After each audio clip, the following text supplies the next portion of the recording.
नमस्कार दोस्तों, मैं भानवी स्वागत करती हूँ आपका अपने चैनल में। दोस्तों, आपने एक कहावत सुनी होगी, जैसी सूचना वैसा प्रसारण। क्या आप जानते हैं इसका तात्पर्य क्या है? यह सिर्फ एक कहावत ही नहीं है, ये नियति का सिद्धांत भी है। जैसी हम सूचना एकत्रित करते हैं, जैसी हम इंफॉर्मेशंस कलेक्ट करते हैं, वही चीज़ टेलीकास्ट होती है। या यूँ कहो कि जिस तरह की हम मूवी बनाते हैं वही तो हमें देखने को मिलती है। और यही जो सिद्धांत है हमारे जीवन में प्रैक्टिकली भी अप्लाई होता है, लागू होता है। जो भी हम इंफॉर्मेशंस या अपने आप को फीडिंग्स देते हैं वही आगे चलकर हमारी लाइफ में घटित होती हैं। जैसे कि अगर हम महसूस करते हैं कि मैं बहुत सुंदर हूँ, तो मैं उस चीज़ को फील कर पाऊँगी, महसूस करूँगी, और जो लोग हैं वो भी मेरे अंदर सुंदरता ढूंढ पाएंगे। उसी तरह से अगर किसी को लगता है कि वो बहुत टैलेंटेड है, तो वो उस चीज़ को फील करेगा, और जो लोग हैं वो भी उस वाइब्रेशन को कैच कर पाएंगे कि उसमें जो टैलेंट है उसको देख पाएंगे।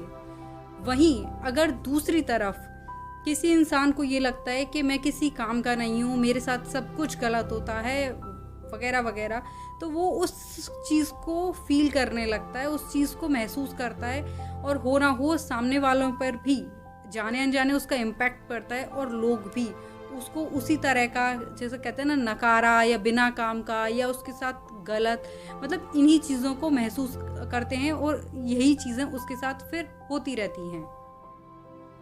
क्यों कहा जाता है कि सकारात्मक सोचिए, नकारात्मकता से दूर रहिए? क्योंकि हर एक थॉट की, हर एक अपने विचार की एक एनर्जी है, और जो एनर्जी क्रिएट हो चुकी है उसको कभी भी ख़त्म नहीं किया जा सकता। Energy can not be finish, उसको डिस्ट्रॉय नहीं किया जा सकता, उसका सिर्फ ट्रांसफॉर्म किया जा सकता है, उसे परिवर्तित किया जा सकता है। इसीलिए कहा जाता है कि ज़्यादा से ज़्यादा सकारात्मक विचार कीजिए, सोच रखिए अपने अंदर, क्योंकि जो नकारात्मकता है उसको फिनिश नहीं किया जा सकता, फिर उसको हमें कन्वर्ट करने में काफ़ी ज़्यादा टाइम लगेगा। क्योंकि जो नेगेटिव थॉट्स होते हैं उनकी अपनी जो फ्रीक्वेंसी है ना, जो उनकी पावर है वो बहुत ज़्यादा होती है।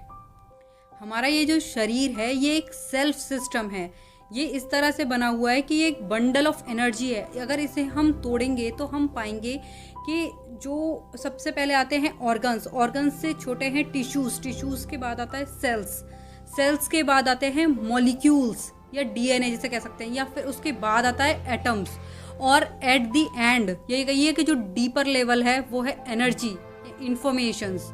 इस दुनिया में हर चीज़ एनर्जी से बनी हुई है, हर चीज़ की एक एनर्जी है, और क्योंकि हम कई बार खुद ही नेगेटिव एनर्जी क्रिएट कर देते हैं, तो अब सवाल यह उठता है कि क्या हम किसी भी लेवल पर जाकर किसी भी तरीके से उस एनर्जी को, रॉन्ग एनर्जी को करेक्ट कर सकते हैं? तो उसका जवाब है जी हाँ, हम उस एनर्जी को करेक्ट कर सकते हैं इन्फॉर्मेशंस के द्वारा। कई बार हम खुद उस इंफॉर्मेशंस के थ्रू उसको करेक्ट कर लेते हैं एनर्जी को, और कई बार हम किसी निपुण हीलर के द्वारा अपनी एनर्जीज में करेक्शंस कर सकते हैं, जिससे कि जो ब्लॉकेजेस हैं, जो प्रॉब्लम्स हैं, वो रिलीज़ हो जाती हैं, जो एनर्जीज है वो बिल्कुल करेक्ट हो जाती हैं। हमारी लाइफ में जो भी गलत घटित हो रहा है उसको कहीं ना कहीं जाने अनजाने हमने ही क्रिएट किया है। हमारी जो एनर्जी है वो डिस्टर्ब्ड है, या जो ये हमारे चक्रास हैं उनका अलाइनमेंट डिस्टर्ब हो चुका है, तो उसको करेक्ट करने की बहुत ज़्यादा ज़रूरत है। और हमें ये ध्यान रखना चाहिए कि जो सूचना और सोचना दोनों कहीं ना कहीं बहुत ज़्यादा जुड़े हुए हैं। जो हम सोच रहे हैं और जो हमारी सूचनाएं हैं वो हमारी इन सब चीज़ों पे, हमारे अलाइनमेंट पे बहुत ज़्यादा इफ़ेक्ट डालते हैं। और ये जो सूचना और सोचना है इनका सीधा संबंध हमारी पूरी एनर्जी से है। इसलिए हम कहीं ना कहीं जाके लगातार, अगर हम बार बार बहुत सही इन्फॉर्मेशंस क्रिएट करते हैं, हम सही कमांड्स देते हैं इन्फॉर्मेशंस के थ्रू अपने आप को, हमारे थॉट्स सही करते हैं हम अच्छे इंटेंशंस के साथ, तो हमारी एनर्जी भी धीरे धीरे करके करेक्ट होती जाती है। और फिर चाहे हमारी शारीरिक, मानसिक, आध्यात्मिक जिस भी तरह की जो भी परेशानी है वो सॉर्ट आउट होती जाती है, वो धीरे धीरे करके सॉल्व होती ही चली जाती है। आई होप अब आपको ये समझ आ गया होगा कि आपको उस सूचना को सोचना है जिसका प्रसारण आप अपने जीवन में चाहते हैं। आपको उन चीज़ों के बारे में सोचना होगा जो कि आप चाहते हैं कि वो आपके जीवन में घटित हों। आशा करती हूँ कि आपको मेरा ये वीडियो पसंद आया होगा और इसी तरह के इन्फॉर्मेटिव वीडियोस के लिए जुड़े रहिए मेरे साथ। और हाँ, कमेंट सेक्शन में कमेंट करके मुझे ज़रूर बताइएगा कि आपको मेरा ये आज का वीडियो कैसा लगा। धन्यवाद।